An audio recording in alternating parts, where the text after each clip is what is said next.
అంత మాత్రం చేత ఊరుకుంటాడా? ఆ గురువులు వచ్చారు. ఏమండి, పిల్లవాడు కొంచెం యుక్త వయస్సు వస్తోంది కదా, ఇటువంటప్పుడు కామశాస్త్రాన్ని నేర్పితే సంసారం వైపుకి తిరుగుతాడు. పూర్వకాలంలో ఒక కథ చెప్తుండేవారు లేండి మహానుభావులు. శ్రీరంగం పక్కన ఉన్నటువంటి కోవెల్లో ఉన్నటువంటి అర్చకులు మహారాజులు కబురు చేసినా వెళ్లేవారు కాదుట. ఎందుకని అంటే, మాకేం కావాలి కనుక రాజుల దగ్గర మేమేం కానుకలు కోరుకుంటాం, మాకు అక్కర్లేదు, ఏమైనా పని ఉంటే రాజుగారిని రమ్మనేవారట. ఏమిటో ఆ అర్చకులు రమ్మన్నా కూడా రారు, ఇది ఎక్కడ గొడవని మంత్రి గారిని పిలిచి అడిగారట. రాజుగారు ఏం చెయ్యాలి వాళ్ళు అంతఃపురానికి రావాలంటేని. ఏమీ లేదు మహాప్రభో, వాళ్ళకి వివాహం చేయండి, వాళ్లే వస్తారన్నారు. అంటే నలుగురు పిల్లల్ని తీసుకెళ్లి రాజుగారు వాళ్ళకి వివాహం చేసేశారు. చేసేస్తే పిల్లలు పుట్టారు. పిల్లలు పుడితే మరి వాళ్ళకి అక్షరాభ్యాసం, వాళ్ళ చదువులు, వాళ్ళకి బట్టలు ఇవన్నీ కావాలి కదా. అంతఃపురానికి వెళ్ళి రాజుగారికి స్తోత్రం చేయడం మొదలుపెట్టారు మళ్ళీ వీటన్నిటి కోసం. అందుకని సంసారంలో పడిపోయినటువంటి వాడికి ఈ బాధ అంతా ఉంటుంది. అందుకని ఈ పిల్లవాడికి సంసారము వైపుకి అనురక్తి కలిగేటట్టుగా పాఠాలు చెప్తా ఉన్నారు అని తీసుకెళ్లారు. తీసుకెళ్లి పాఠాలు మొదలుపెట్టారు. పాపం ఎన్ని పాఠాలు చెప్తే మాత్రం గురువులకి సంసారం లేదు. అందుకని వాళ్ళు సంసారం చేయడానికి వెళ్ళారు. చిత్రం చూడ, ప్రమాదోపాఖ్యానంలో ఉన్న గొప్పతనం అదండి. ఇంత సంసారం ఎలా చెయ్యాలో నేర్పిన వాళ్ళు సంసారం చేయడానికి వెళ్ళారు. ఇన్ని విన్నవాడు పిల్లలందరినీ పిలిచి అన్నాడు, ఒరే మీరు ఇవన్నీ మనస్సులో పెట్టుకుంటే పాడైపోతారన్నాడు. అంటే వాళ్ళన్నారు, అదేమిట్రా మరి గురువు గారు చెప్పిన మాట కదా అన్నారు. అంటే ఎంత గొప్ప విషయం చెప్పాడో తెలుసా అండి ప్రహ్లాదుడు. 100 సంవత్సరములు ఆయుర్దాయం అనుకో, అందులో 50 సంవత్సరములు నిద్రలో వెళ్ళిపోతుంది. నువ్వు కాదన్నా, అదే అదేంటండి నేను 6 గంటలే పడుకుంటాను, అబద్ధం. ఆ తర్వాత ఎక్కడో కునుకుతూనే ఉంటావు. అందుకని 50 సంవత్సరాలు నిద్దట్లో పోయింది. 20 సంవత్సరములు బాల్యము కౌమారములో పోయింది. ఎందుకనంటే ఆ సమయంలో ఏం తెలియదు. ఇంకా మిగిలింది ఒక 20 సంవత్సరములు వృద్ధాప్యంలో పోయింది. అప్పుడంతా చింత. నీకు ఒంట్లో ఓపికన్నది, కళ్ళజోడు పెట్టుకోవలసిన అవసరం లేకుండా నువ్వు పుస్తకం పట్టుకుని స్తోత్రం చదవగలిగినది, నీ ఒంట్లో ఓపికన్నది, చేతులు వణికిపోకుండా దీపారాధన చెయ్యగలిగింది, కాసిని పువ్వులు పట్టుకుంటే లలితామ్మవారి యొక్క విగ్రహాన్ని చూస్తే శివుడి విగ్రహం అనుకుని, శివుడి విగ్రహాన్ని చూసి విష్ణు విగ్రహం అనుకుని, ఒకదాని కోటి కనపడి కళ్ళకి చత్వారం వచ్చేయకుండా ఉండగలిగినటువంటి వయస్సు ఒక్క యవ్వనం. కానీ ఆ ఒక్క యవ్వనం నీకు ఎన్ని రకాలైన ప్రలోభాలకు వెళ్ళిపోతుందో. ఒక్కనాడు 2 నిమిషాలు చంద్రశేఖర పరమాచార్యుల వారు జగద్గురువులు అయ్యారంటే కారణం ఏమిటో తెలుసా అండి? అది మహానుభావుడండి చంద్రశేఖర పరమాచార్య. ఒకసారి కొన్ని వేల మంది ఆయన ప్రసంగం వినడానికి వచ్చారు. అడిగితే మీరందరూ నాకు తెచ్చి డబ్బులు ఇస్తున్నారు, పళ్ళు ఇస్తున్నారు, ఇవన్నీ తెచ్చి ఇక్కడ పెట్టారు వేదిక మీద. మీరు అన్నీ తెచ్చారు, నేను ఇవేమీ మిమ్మల్ని అడగలేదు. నేను మిమ్మల్ని ఒకటి అడుగుతున్నాను. నేను ఒక పేద సన్యాసిని, నాకేం లేదు, అదొక్కటి మీరు నాకు ఇవ్వగలరా? అది మీ అందరి దగ్గర ఉంది, మీ అందరూ నాకు ఇవ్వండి అని అడిగారు. చంద్రశేఖర పరమాచార్య, చంద్రశేఖరేంద్ర సరస్వతి వంటి మహాపురుషుడికి మనం ఇవ్వగలిగితే ఏమిటి ఇవ్వలేంది అని, తప్పకుండా ఇస్తాం, మీకేం కావాలన్నారు. అడిగితే పరమాచార్యులు వారు అన్నారు, 24 గంటల సమయం ఉంది కదా మీకు రోజు మొత్తం మీద, మీకు ఉన్న ప్రతిరోజులో ఒక్క 2 నిమిషాలు ఇది చంద్రశేఖరేంద్ర సరస్వతికి ఇచ్చేశాననుకుని నా కోసం కేటాయించండి. నాకు కేటాయించిన ఆ 2 నిమిషాలలో ఒకరికి దానం చేసేశారనుకోండి, దొరగారు నాకు ఈ పంచెపెట్టి కనపడ్డప్పుడల్లా ఈ అంచు బాగుంది ఏం కొడేసరారు నేను తెచ్చాను ఇది అంటారా? అనరా? అలాగా నాకు 2 నిమిషాలు ఇచ్చేశారు కనుక 2 నిమిషాల్లో మళ్ళీ మీ ప్రయత్నం ఏం పెట్టకండి, అది నాకు దానం చేసేశారు కదా. ప్రతిరోజు ఏదో ఒక 2 నిమిషాలు, నాకు ఇచ్చిన 2 నిమిషాలు భగవానుణ్ణి ధ్యానం చేయండి. ఆ ఒక్కటి నాకు దానం ఇవ్వరు? ఎన్ని లక్షల మంది ఉద్ధరింపబడిపోయి ఉంటారండి ఆ 2 నిమిషాలు ఇచ్చి చంద్రశేఖరేంద్రులకి. వారు జగద్గురువులు. అలా జాతిని ఉద్ధరించారు కాబట్టి జగద్గురువులు. వేదిక మీద వచ్చిన వాటి కోసం చూసుకుని ఉంటే చంద్రశేఖరేంద్ర సరస్వతి ఇవాళంత నడిచే దేవుడై ఉండేవారు కాదు. వారు మహాపురుషులు, వారు ఈ లోకాన్ని ఉద్ధరించిన వారు. అందుకని కంచిపీఠం అంత గొప్ప పీఠం అయింది. సరే, అందుచేత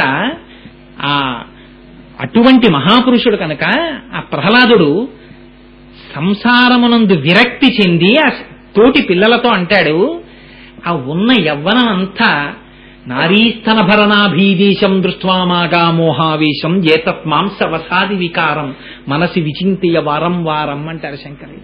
అయ్యో పిచ్చాడా, ఉన్న ఓపికంతా ఆ యవ్వనమంతా ఎంత అమాయకులరా, నీకన్నా వేరొక రకమైన శరీరం, అందులో సప్తధాతువులే ఉన్నాయి.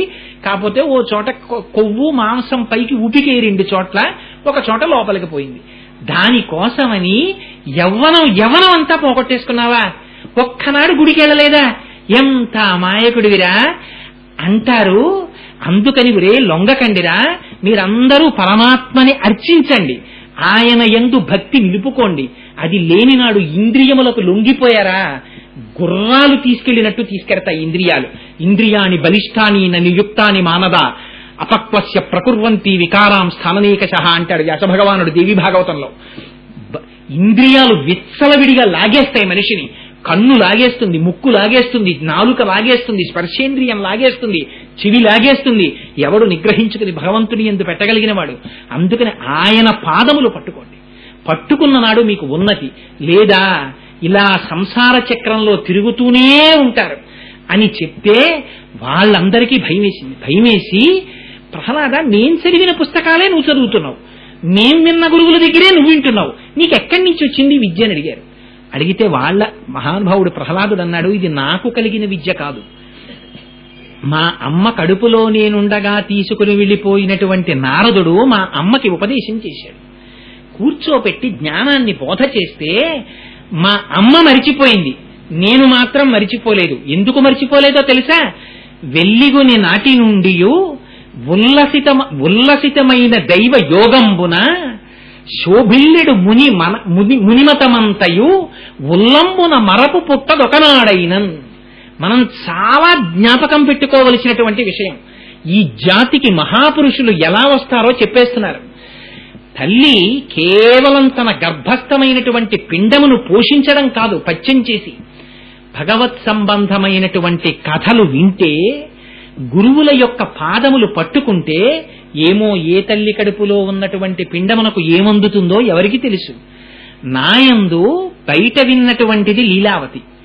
గురువుని ఎదురుగుండా చూస్తోంది, నారదుణ్ణి నమస్కారం చేస్తోంది, వింటోంది. కానీ మా అమ్మకి నిలబడలేదు ఈ జ్ఞానం, నాకు నిలబడింది. ఎందుకు నిలబడిందో తెలుసా? వెల్లిగొని నాటి నుండి ఉల్లసితంబైన దైవ యోగంబున. మొట్టమొదటిది భగవంతుని యొక్క కరుణ.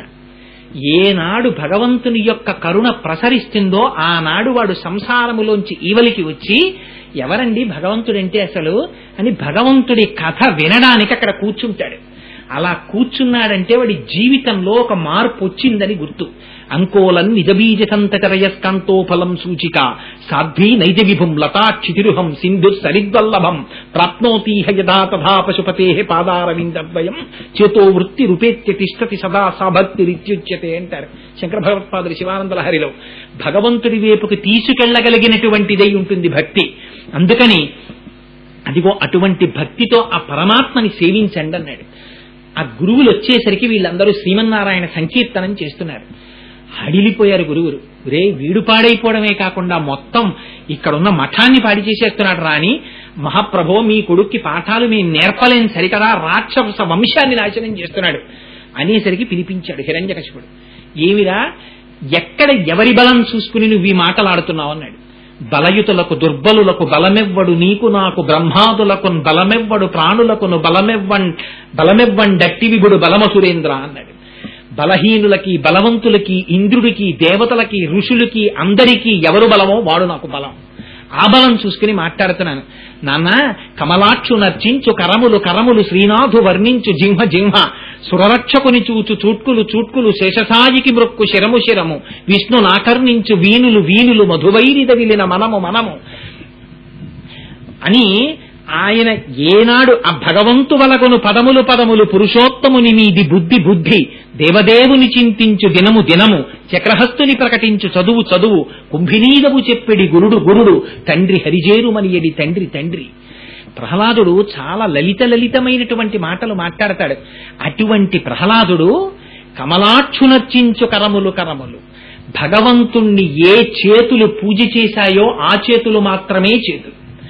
కమలాక్షునర్చించు కరములు కరములు శ్రీనాథు వర్ణించు జింహ జింహ, ఈ నాలుక ఉన్నందుకు ప్రయోజనం కనపడిన పదార్థాన్నంతటినీ దాని మీద వేసేసి లోపలికి తోసేయడానికి కాదది. అది శ్రీమన్నారాయణ నామ సంకీర్తనం చేసిన నాడు ఆ నాలుకకి ఒక ధన్యత. శ్రీనాథు వర్ణించు జింహ జింహ సురరక్షకుని చూచు చూట్కులు చూట్కులు, భగవంతుణ్ణి దర్శనం చేసిన కళ్ళు కళ్ళు, భగవంతు వలగొను పదములు పదములు, భగవంతుడికి ప్రదక్షిణం చేసిన కాళ్ళు కాళ్ళు, ఆయన దగ్గర వంచిన తల తల. లేనినాడు అవి ఏమిటో తెలుసా నాన్న? అది తల కాదు, కాళ్ళు కావు, చేతులు కావు, అవి ఏమిటో నేను చెప్తాను, గుర్తుపెట్టుకో అన్నాడు. ఒక్కొక్కడు మనకి తారసపడుతూ ఉంటాడు.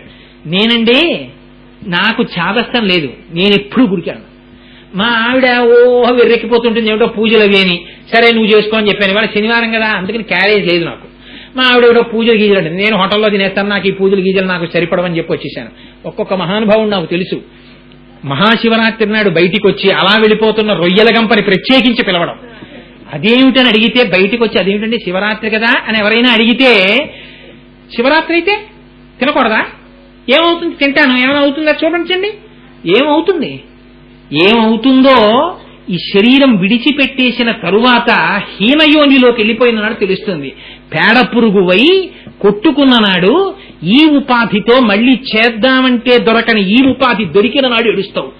ఆవు గడ్డి తిని పాలిస్తుంది. ఆవునొచ్చి శివలింగం మీద అభిషేకం చేయమనండి, మీరు ఒప్పుకుంటారా? శివలింగం దగ్గరికి వెళ్ళి అభిషేకం చేస్తే మీరు ఆ ఆవు పాలు పట్టకం లోపల కడితే అభిషేకానికి రాణిస్తున్నారు. ఈ ఉపాధికున్న గొప్పతనం అని. ఇందులోకి వచ్చారు కనుక అర్హత. ఆ పాలే ఇచ్చిన ఆవు గుళ్ళోకి వెళ్ళడానికి వీల్లేదు. ఎందుకని? దానికి ఉన్న ఉపాధి మారిపోయింది కనుక. ఈ ఉపాధి అంత గొప్పదిరా. మనుష్య జన్మలోకి వచ్చావు, వచ్చి కూడా వెళ్ళకపోతే కంజాక్షణకు కాని కాయంబు కాయమే పవన గుంభిత చర్మ భద్రిగాక, వైకుంఠు పొగడని వక్త్రంబు వక్త్రమే ఢమఢమధ్వనితోడి ఢక్కగాగా, హరిపూజనము లేని హస్తంబు హస్తమే సరుశాఖ నిర్మిత దర్వికాక, కమలేశు చూడని కందులు కందులే తనుకుబ్జజాల రంధ్రములు కాక, చక్రి చింతలేని జన్మంబు జన్మమే తరళ సలిల నుద్దుదంబుగాక, విష్ణుభక్తి లేని విభుదుండు విభుదుడే పాదయుగముతోడి పశువు కాక అన్నాడు ప్రహ్లాదుడు. నీకు ఎంత బాధ కలిగిందో చూడండి నాన్న.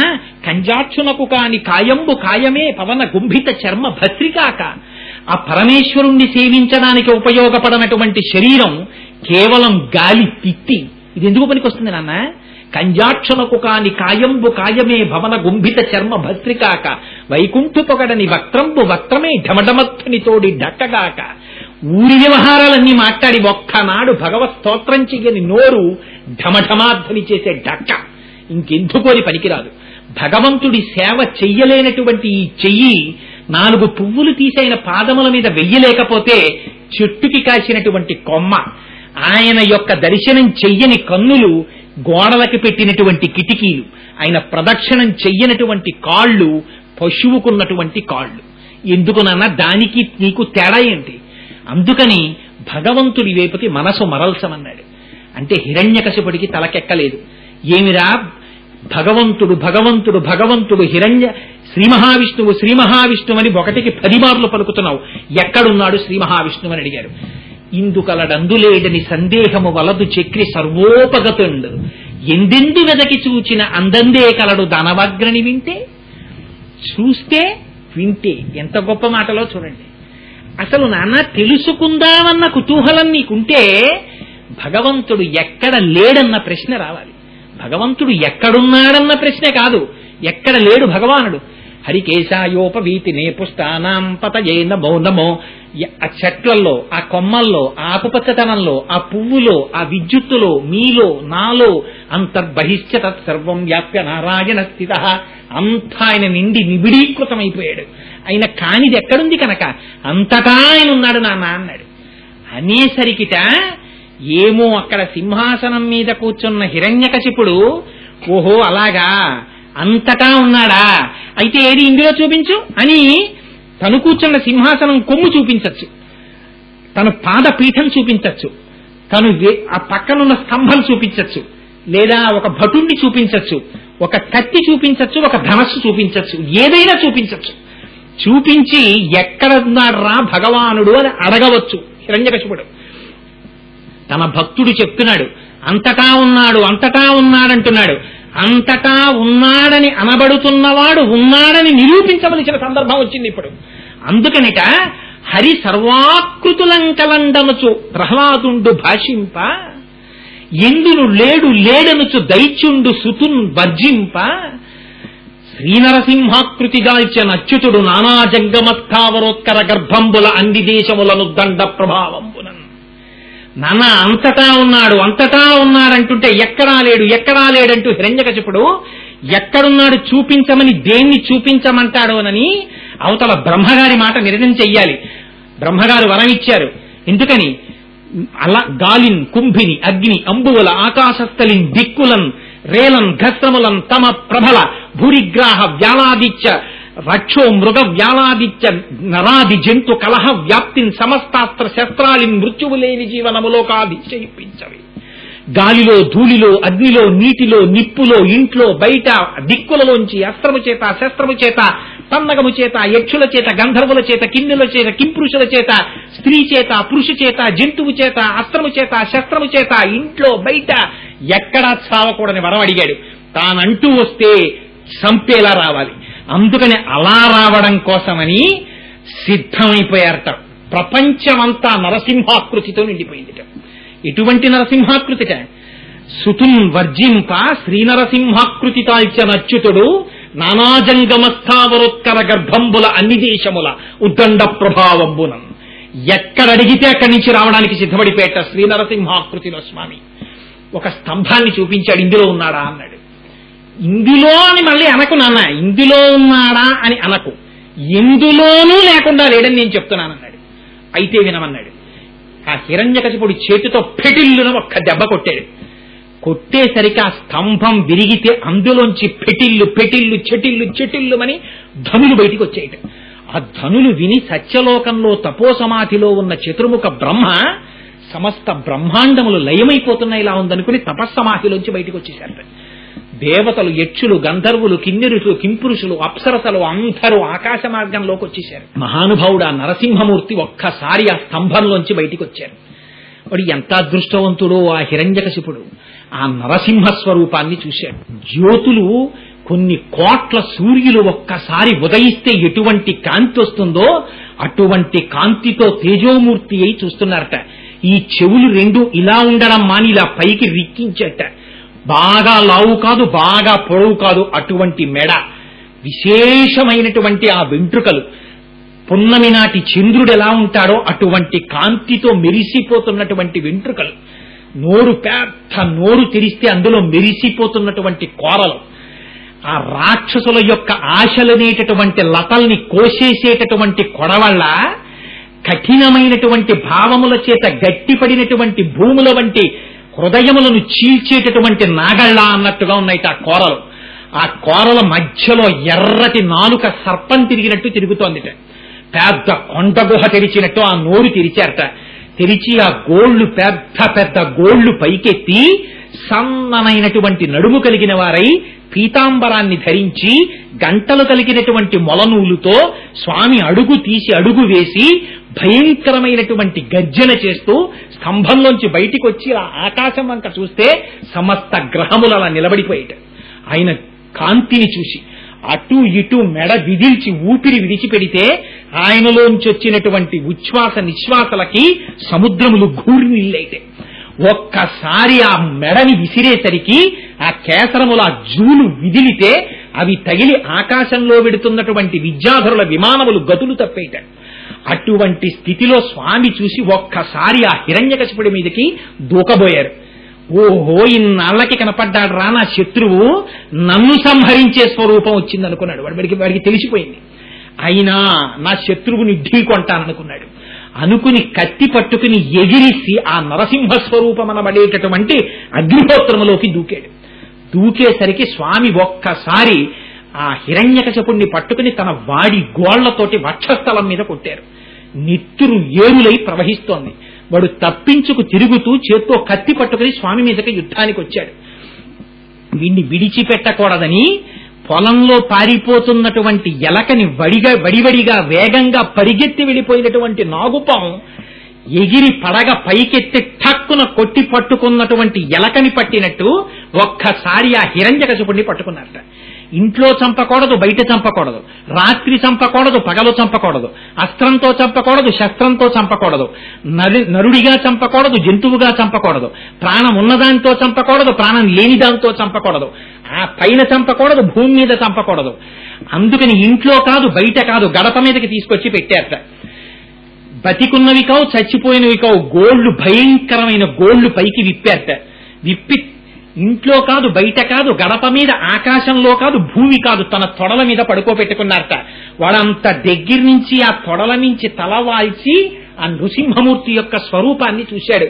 ఆ వాడి కోరలతో ఇంత నోరు తెరిచి, ఎర్రటి నాలుకతో అంతంత గోళ్లు తెరిచి ఆ వక్షస్థలంలో గొచ్చడానికి సిద్ధపడిన ఆ నరసింహాకృతిని చూసి భీతిల్లిపోయాడు. ఒక్కసారి ఆ గోళ్లు వక్షస్థలంలో దింపి మరి వక్షస్థలాన్ని చీలిస్తే నీటి కయ్య పైకొచ్చినట్టు వచ్చిందట రక్తం. స్వామి తన నోటితో దోషిళ్లతో పట్టే రక్తం తాగి ఆ నాలుకతో జుర్రుతుంటే ఆ చుట్టూ ఉన్నటువంటి దేవతాస్వరూపములు అడిగిపోయేట. ఏమిటి ఉగ్రస్వరూపం ఎన్నడూ చూడలేదని ఎంత ఆగ్రహించారంటే స్వామి వాడి కడుపులో ఉన్న ప్రేగులు పెకలించి తీసి తన మెడలో వేసుకున్నారు. ఆ శరీరాన్ని తీసి అక్కడ పారేసి అనేక బాహువులతో ఆయుధములు పట్టి కొన్ని కోట్ల మంది రాక్షసుల్ని ఏకకాలమునందు సంహరించారు. సంహరించి ఉగ్రతాండవం చేసేస్తున్నటువంటి ఆ నరసింహమూర్తిని చూసి వచ్చినటువంటి దేవతలందరూ స్తోత్రం చేశారు. మహానుభావాన్ని ఉగ్రస్వరూపాన్ని శాంతింపచేయి. నువ్వు ఈ జగత్తునంతటినీ సృష్టించేవాడివి, రక్షించేవాడివి, సకల ప్రపంచ గురుభర నిర్వాహకుడగుట చేసి నిరుదెరజేరన్ కర్వుని వ్రేగు సహింపక ఉర్రీస్తలి కుంగె మొగ్గె నురగేంద్రుడు. ఆ భూమిని పట్టుకుని మోసేటటువంటి ఆ కింద ఉన్న దిక్పాలకులు ఆ ఏనుగుల యొక్క ఆ కుంభస్థలములు ఆ శ్రీనరసింహమూర్తి యొక్క బరువుని భరించలేక కిందకి వంగిపోయి పెద్ద పెద్ద మహానాదములు చేసేట తొండములెత్తి అంతమంది వేడుకుంటుంటే ఉగ్రస్వరూపం శాంతించకపోతే ఆనాడు దేవతలందరూ వెళ్లి లక్ష్మీదేవిని ప్రార్థించారు. అమ్మా, నువ్వు నిత్యానపాయిని నిరవద్యాం దేవదేవ దివ్య వహిషీం, ఒక్కసారి వెళ్లి శాంతింపచెయ్యమ్మా అని. అమ్మ 4 అడుగులు ముందుకేసి చూసి ఎంతో సంతోషంగా ప్రసన్నమైన ముఖంతో పట్టుపీతాంబరం కట్టుకుని శ్రీకౌస్తుభ ఆ కౌస్తుభంతో మెడలో వనమాలతో సశంఖ చక్రం సకిరీట కుండలం సపీత వస్త్రం సరసీరుహేక్షణం సహారవక్ష స్థలశోభి కౌస్తుభం నమామి విష్ణుం శిరసా చతుర్భుజంగా చూశాను తప్ప ఇంత నాలుక బయటికి పెట్టి రక్తాన్ని జుర్రుతూ ప్రేగులు మెడలో వేసుకుని ఉళ్ళంతా రక్తంతో ఆ కేసరములతో ఆ జూలుతో ఇలా కదులుతున్న స్వరూపాన్ని నేను చూడలేదు. నాకు భీతి కలుగుతోంది, నేను కూడా వెళ్ళనంది అమ్మవారు. అంటే ఆనాడు చతుర్ముఖ బ్రహ్మగారు ప్రహ్లాదుణ్ణి పిలిచారు. పిలిచి, నాయనా ప్రహ్లాద, నీ యందు అనుగ్రహంతో వచ్చింది స్వరూపం, నువ్వే వెళ్లి శాంతింప చెయ్యమన్నారు. అంటే గబగబా వెళ్లి ప్రహ్లాదుడు ఆ నృసింహమూర్తి యొక్క పాదములు పట్టి ప్రార్థన చేశాడు. తండ్రి, వీళ్ళందరూ భయపడుతున్నారు, నాకు భయం కలగట్లేదు. నేను దేనికి భయపడిపోతున్నానో తెలుసా తండ్రి? నేను భయపడుతున్నది నన్ను ఇంద్రియములు లాగేస్తున్నాయి, ఈ కర్మేంద్రియములు సుఖాన్ని కోరుకుంటున్నాయి. ఎన్ని జన్మలెత్తానో సంసారమునందు లంపటమునందు ఇరుక్కుపోయి ఉండిపోయాను. ఆ సంసారమనేటటువంటి మృత్యువు నన్ను గ్రసించాలని చూస్తోంది. దాని ముందు ఈ స్వరూపం ఒక లెక్క. నాకేం భయం కలగడం లేదు. తండ్రి, నువ్వు ఆర్తత్రాణ పరాయణుడివి. ఒక చోట గంగ హరిద్వార్లో చెంగున గంతుతూ వెడుతుంది, ఒక చోట పర్వతం మించి జలపాతమై పడుతుంది, ఒక చోట నిర్మలంగా వెళ్ళిపోతుంది. అక్కడ గంగ కాదా, ఇక్కడ గంగ కాదా, అంతటా గంగే. అలా ఇవాళ నిన్ను ధిక్కరించి నాంత వాళ్ళను నేనని అహంకరించిన నా తండ్రిని పరిమార్చడం కోసం, వాడడిగినటువంటి వరాలకి అనుగుణంగా సంహరించడం కోసం, బ్రహ్మగారి మాట నిలబెట్టడం కోసం ఇంత ఉగ్రస్వరూపాన్ని ధరించావు. ఇందుకలడందులేడని సందేహము వలదు చక్రి సర్వోపగతండ్ అని నేనంటే నా మాట నిలబెట్టడానికి ఇటువంటి ఆకృతిలో స్తంభంలోంచి వచ్చావు. నువ్వు పరాత్పురుడివి, కారుణ్యమూర్తివి. నీకు దయ లేకపోతే నా కోసం ఒక స్తంభంలోంచి వస్తావా తండ్రి? నీ వంటి దయాశాలి, నువ్వు తండ్రివి. నీ పాదములు పట్టి స్తోత్రం చెయ్యడానికి నేనెంతటి వాణ్ణి? నేను రాక్షస వంశంలో జన్మించిన వాణ్ణి. నన్ను నువ్వే నీ ఆ శ్రీహస్తమును నా శిరస్సును ఉంచి కాపాడమన్నారు. అంటే ఆనాడు ప్రసన్నుడై స్వామి ఆనందించి తన కరకమలమును తీసి ప్రహ్లాదుడి శిరస్సును ఉంచారట. ఉంచి, ప్రహ్లాద రావోయ్ అని దగ్గరికి పిలిచి, ఏదో ఒక కోరిక కోరుకోవోయ్, నేను ఎంతో సంతోషించాను నీ స్తోత్రానికి అన్నారు. అంటే స్వామి మళ్ళీ నన్ను కోరికలలోకి తోసేస్తున్నావా? కోరిక పుట్టిందంటే సంసారంలోకి వెళ్ళిపోవడమే కదా. అందుకని కోరికలు లేని స్థితి నాకు కావాలి. నా మనస్సు సర్వకాలముల యందు నీ పాద పద్మముల యందు ఉండాలి. అందుకని నాకు ఏ వరములు వద్దు తండ్రి అన్నారు. అంటే ఇంతగా కోరికలు కోరనటువంటి వాడివి కాబట్టి నిన్ను నా ఏకాంత భక్తుణ్ణి చేసుకుంటున్నాను. ఈ మన్వంతరం వరకు నువ్వు ఈ దైత్య సామ్రాజ్యాన్ని పరిపాలించు, తదనంతరం నువ్వు నాలోకి చేరుకుంటావు అని ప్రహ్లాదుడికి అభయం ఇచ్చారు. అప్పుడు ప్రహ్లాదుడు కోరిక కోరాడు. తన కోసం కోరడం కాదు, తన తండ్రి కోసం కోరాడు. నా తండ్రి బ్రతికున్నంత కాలం ఒక్కనాడు నీకు నమస్కరించలేదు, ఒక్కనాడు నీ స్తోత్రం చెయ్యలేదు, అంత పాపం చేశాడు. అయినా నాకు తండ్రి, నా తండ్రి ఉద్ధరింపబడాలి కదా. అందుకని నా తండ్రికి మాత్రం మోక్షాన్ని ఇప్పించు స్వామి అని అడిగారు. అడిగితే పక్కున నవ్వి స్వామి అన్నారు, ప్రహ్లాద నువ్వు ఏనాడు ఆ రాక్షస వంశంలో పుట్టావో ఆనాడు 21 తరములు ఉన్నత గతులు పొందేశాయి, తరించిపోయాయన్నారు. ఇది ఒక ఐశ్వర్యాన్ని అనుభవించడం గొప్పతనం కాదండి. ఒక తండ్రికి కొడుకై పుట్టి తండ్రి గారి ఐశ్వర్యాన్ని అనుభవించడం గొప్ప కాదు. ఒక వంశంలో పుట్టి తన వలన కొన్ని తరములు తరించిపోయేటట్టుగా పరమేశ్వరుని పాదార విందముల యందు భక్తితో ప్రవర్తించడం గొప్ప. అటువంటి ప్రహ్లాదుడంటే 21 తరముల రాక్షస వంశములు తరించి ప్రహ్లాదుడు పుడితే అని అభయం ఇచ్చి ఒక మన్వంతరం పాటు పరిపాలించారు. ప్రహ్లాదుడి మనవడి కనుక బలిచక్రవర్తి జోలికి కూడా వెళ్ళలేదు శ్రీ మహావిష్ణువు. అంతటి మహానుభావుడై చిట్ట చివర నారద మహర్షి ఫలస్తుతి చెప్పారు. ఎవరు ఈ నరసింహమూర్తి యొక్క కథని వింటున్నారో అటువంటి వారికి భయం అన్న మాట జీవితమునందు లేదు. ఇహ వారికి భయం ఉండదు. భయము లేని లోకం ఏదుంటుందో, భయము లేని లోకం అంటే ఏమిటి?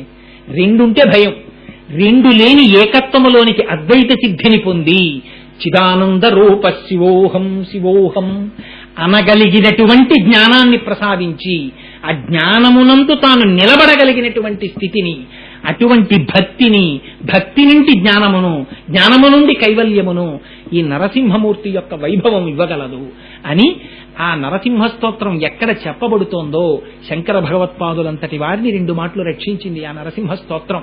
ప్రహ్లాద నారద పరాశర పుండరీక వ్యాసాంబరీష అని మహానుభావుడు లక్ష్మీ నృసింహమదేహి కరావలంబం శ్రీమత్తయో నిధి నిచేతన చక్రపాణి భోగీంద్ర భోగమ నిరాజిత పుణ్యమూర్తే అని స్తోత్రం చేస్తారు శంకర భగవత్పాదులు. స్వామి నాకు ఆ చేతులను ప్రసాదించు, నీ చేయూత నాకు ఇయ్యి అని.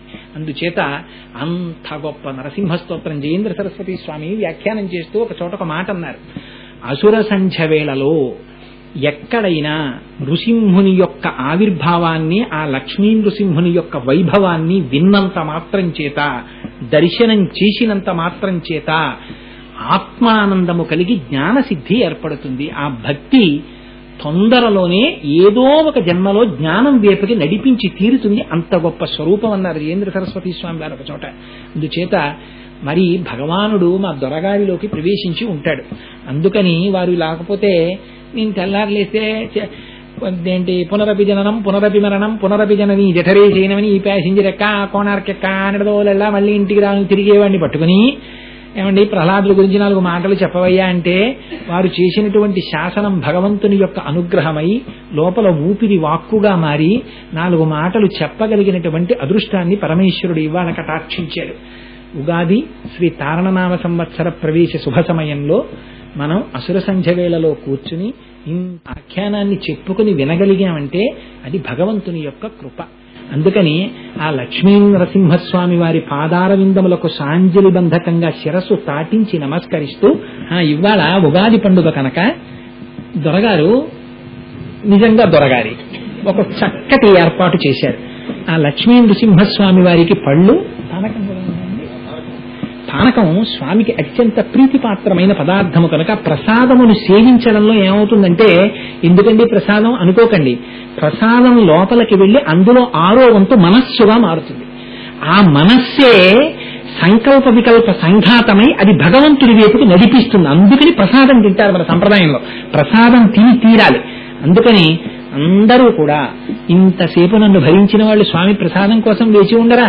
నేను చెప్పే సాహసం మీ వంటి భక్తులకు అందుకని చెప్పక్కర్లేదు నేను.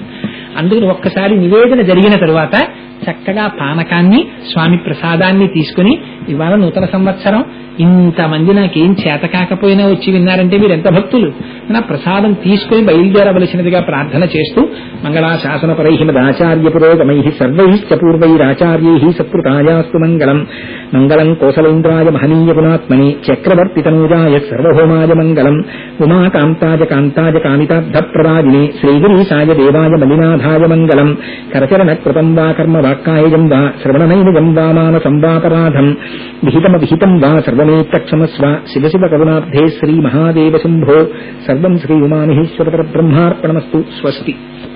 ఏప్రిల్ 1వ తారీఖు నుంచి 5వ తారీఖు వరకు ఇక్కడ అయ్యప్ప స్వామి వారి ఆలయ ప్రాంగణంలో సుందరకాండ మీద ప్రవచనం చేస్తాను.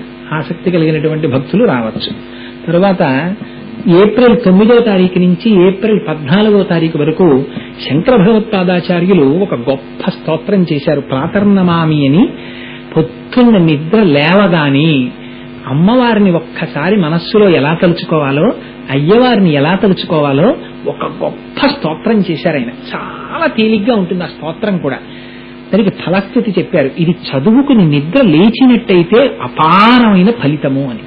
అటువంటి స్తోత్రాన్ని ఒక 3 రోజులు మహేశ్వర పంచరత్నం, ఒక 3 రోజులు లలితా పంచరత్నం, దాని మీద 4 మాటలు ప్రసంగం చేస్తూ దానికి మన చలపతిరావు గారు ముందుకొచ్చి అది మీరు స్తోత్రం చెప్పేస్తే రేపు పొద్దున్న మాకు చదవడం కష్టం అవుతుంది కదా అని దాన్ని చక్కగా ఒక అట్ట మీద ముందు ఇలా చూడగానే దర్శనం అయ్యేటట్టుగా పార్వతీ పరమేశ్వరుల్ని, వెనక అట్ట మీద ఆదిశంకరాచార్యుల వారిని, ఇటువైపు మహేశ్వర పంచరత్నాలు, ఇటువైపు లలితా పంచరత్నాలు ప్రింట్ కూడా వేయించేశారు.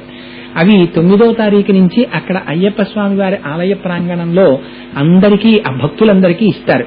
ఇచ్చిన తర్వాత చక్కగా రోజు మనం ఆ మహేశ్వర పంచరత్నాలు, లలితా పంచరత్నాలు రోజు ఆ వ్యాఖ్యానం విని ఆ స్తోత్రం చదువుకుని చక్కగా మనం అందరం కూడా మహానుభావులు శంకర భగవత్పాదులు మన కోసమని అటువంటి స్తోత్రాలన్నీ ఇచ్చారు.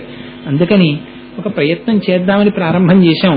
అందుకని ఏప్రిల్ 9 నుంచి ఏప్రిల్ 14 వరకు 6 రోజులు ఆ పంచరత్నాల మీద వ్యాఖ్యానం ఉంటుంది. అందుకని ఆసక్తి కలిగినటువంటి వారు సుందరకాండ, ఆ పంచరత్నములు వాటి మీద ఉపన్యాసములకు ఆహ్వానితులు.